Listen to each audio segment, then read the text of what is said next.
भैया साइड रखना जिंदाबाद जिंदाबाद जिंदाबाद जिंदाबाद। कैसे हो पाएगा एक परिवार में सरकारी नौकरी? मात्र 17 महीनों के कार्यकाल में जो सिर्फ बिहार में ही नहीं पूरे देश की राजनीति में उन्होंने क्रांतिकारी काम किए हैं। भारतीय जनता पार्टी आई ही है सत्ता पर बहुत ज्यादा प्लान्ड वे में और वोट चोरी करके ही आई है। गंदी राजनीति, पैसे की राजनीति, ये सब उनका खेल चल गया और वो सत्ता पे काबिज हो गए। 15 लाख किसी के खाते में गया, वो जनता के लिए था, बोला गया था, लेकिन किसके खाते में गया? उनके जो अपने चाटुकारिता करने वाले लोग के हैं। ये भाजपा न किसी की थी न हो सकती है। ये किसकी चाटुकारिता कर रही है, कहाँ से आए हैं ये? अभी हमारे साथ मौजूद हैं वारिसलीगंज से राजद प्रत्याशी हैं कुमारी अनीता जी। क्या आप पहली बार आप चुनाव लड़ रही हैं विधानसभा का? कैसा रिस्पांस आपको जनता से मिल रहा है? बहुत अच्छा। सबसे पहले आप लोगों को बहुत सारी शुभकामनाएं। लोकतंत्र के चौथे स्तंभ हैं, दिल से धन्यवाद आप लोगों को। और चुनाव का माहौल बहुत अच्छा है और राष्ट्रीय जनता दल और महागठबंधन के हर प्रत्याशी जो है बहुत अच्छे रिस्पांस में है, पॉजिटिव रिस्पांस में है और पूरी आवाम जो है ठान ली है, मान ली है।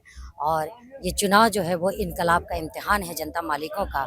ये जनता लोकतंत्र के महापर्व को मनाने के लिए और धूमधाम से मनाने के लिए संकल्पित है, समर्पित है। इंडिया गठबंधन ने हर परिवार को एक सरकारी नौकरी देने का वादा किया है। भी लोग मतलब कुछ लोग मान रहे हैं कि ऐसा हो पाएगा, कुछ लोगों को विश्वास नहीं हो रहा है कि कैसे हो पाएगा एक परिवार में सरकारी नौकरी। तो कैसे विश्वास दिलाएंगे? सबसे पहले तो ये बहुत अच्छी बातें हैं कि जब मैं जा रही हूँ डोर टू डोर और हर एक पब्लिक टू पब्लिक, तो मैं देख पा रही हूँ कि मुझे ज़्यादा समझाने की भी ज़रूरत नहीं पड़ रही है। लेकिन वो आराम से, क्योंकि तेजस्वी जी ने के जो वादे, उन पर जो तेजस्वी जी का भरोसा है जनता को कि उन्होंने जो मात्र 17 महीनों के कार्यकाल में जो सिर्फ बिहार में ही नहीं पूरे देश की राजनीति में उन्होंने क्रांतिकारी काम किए हैं कि हर एक घर में उन्होंने 5 लाख नौकरियां दी, कई वादे उनके दिए। तो जो उन्होंने कहा उनको तो उन्होंने भली भांति पूरा किए और जो उन्होंने नहीं भी किया उनको उन्होंने दिल से जनता के हक और अधिकारों को समझते हुए उन्होंने कई पहलुओं पर, कई मुद्दों पर काम किया। एक्चुअली ये समर्पित और संकल्पित नेता हैं और वो जानते हैं और अच्छी तरह भली भांति समझते हैं कि जनता के मुद्दों वाली बात होनी चाहिए, मुद्दों पर बात होनी चाहिए और हर हालत में उनके हक और अधिकारों से वंचित ना रखते हुए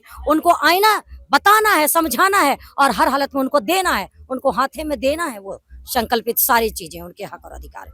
हम आपके साथी थे, तो आप वोट चोरी पे भी बात कर रही हैं। राहुल गांधी ने भी इस मुद्दे को उठाया। तो आपको लगता है कि बिहार में और बाकी राज्यों में भी जो सत्ता पक्ष पार्टी है वो वोट चोरी करती है और लोगों के वोट चोरी होते हैं? एक्चुअली भारतीय जनता पार्टी आई ही है सत्ता पर बहुत ज्यादा प्लान्ड वे में और वोट चोरी करके ही आई है और कई लोगों को दिग्भ्रमित करके, झूठे वादे करके, मोस्टली झूठे वादे करके आप उसमें देख सकते हैं कि उनके वादे क्या थे।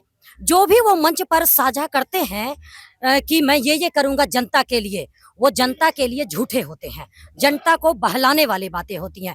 उसी चक्कर में कुछ मेजॉरिटी पब्लिक ने झांसे में आई और वो ठगा महसूस कर ली और बाकी तो उनका जो प्लान्ड था, गंदी राजनीति, पैसे की राजनीति, ये सब उनका खेल चल गया और वो सत्ता पे काबिज हो गए। सत्ता पे काबिज होने के बाद जो 11 साल में जो उन्होंने खेल खेला है, पैसे की राजनीति, षड्यंत्र करना, गंदी से गंदी राजनीति की ऐसी है कि ये जो देख रहे हैं ना जन समूह, जन समर्थन, ये इनकलाब है, ये जन क्रांति है। जन जागरूकता जो है वो जन आंदोलन हो सामने दिख रही है आगे।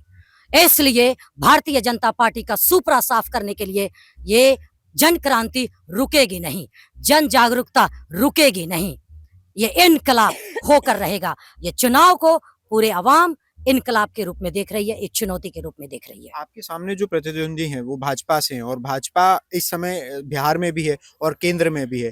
तो जिस तरीके से बिहार में जातिवाद पे जो बात होती है, अभी भी जो चुनाव है वो जातिवाद पे ही है, आप उसे शिक्षा या रोजगार की तरफ लेके जा रहे हैं? क्योंकि आपके नेता ने रोजगार की बात की है। नहीं, कोई कुछ भी कहे, कोई भी पार्टी, मैं मानती हूँ कि जनता जागरूक है और जो जागरूक हैं वो इतना क्रांतिकारी तरीके से और जनता को जागरूक करने में लगे हुए हैं। इसके लिए मैं सभी को बहुत धन्यवाद और क्रांतिकारी अभिनंदन करती हूँ सभी का। ये जो है जनता मुद्दा चाहिए, उनका अपना हक और अधिकार चाहिए। लोग देखिए, मैं जा रही हूँ तो बेचारे मूलभूत सुविधा तक से भी वंचित हैं।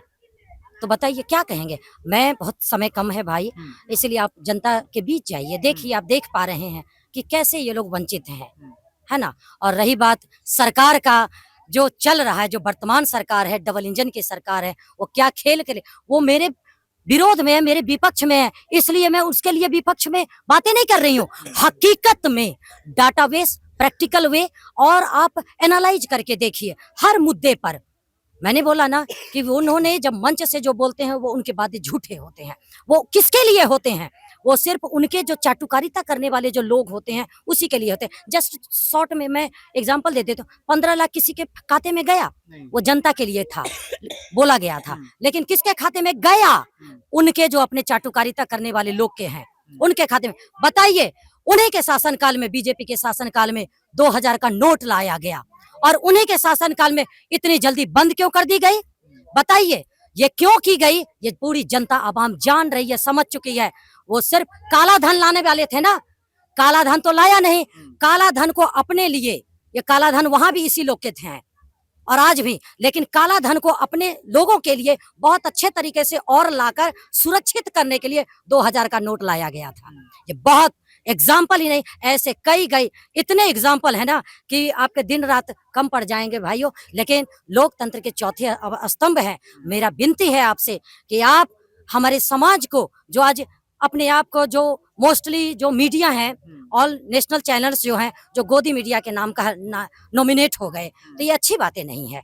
उनको भी मैं कहती हूँ कि आप लोग को ऐसा नहीं करना चाहिए। अपना ईमान, स्वाभिमान कभी गिरवी नहीं होने देना चाहिए। ये भाजपा न किसी की थी, न हो सकती है। ये किसकी चाटुकारिता कर रही है, कहाँ से आए हैं ये आरएसएस के लोग हैं, जो कभी नहीं, इनका इतिहास रहा है देश की क्रांति में, और समझ रहे हैं ना, कभी नहीं इनका योगदान रहा है।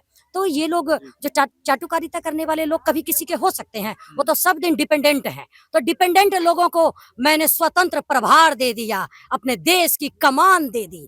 तो ये सबसे बड़ी जिनसे भूल हुई है, जो वो सब अपनी भूल सुधारेंगे। अगर आप विधायक बनती हैं तो पहले क्या काम होंगे जो वारसिलीगंज के लिए आप करेंगे? वारसलीगंज का पूर्ण विकास होगा। और देखिए, जब आप संकल्पित होते हैं ना, तो 5 साल तो बहुत हो गया, बहुत है, बहुत कम समय में बहुत काम हो जाता है। ठीक है, बहुत बहुत धन्यवाद हमसे जुड़ने के लिए। ये थी हमारे साथ राजद की प्रत्याशी हैं अनीता देवी, जो अशोक महतो की पत्नी है, और इस समय जो यहाँ से विधायक हैं वो अरुणा देवी हैं। खैर, इस तरीके की तमाम खबरों के लिए चैनल के साथ जुड़े रहिए। कैमरा पर्सन समीर के साथ मैं गजेंद्र सिंह, वारसिलीगंज, बिहार।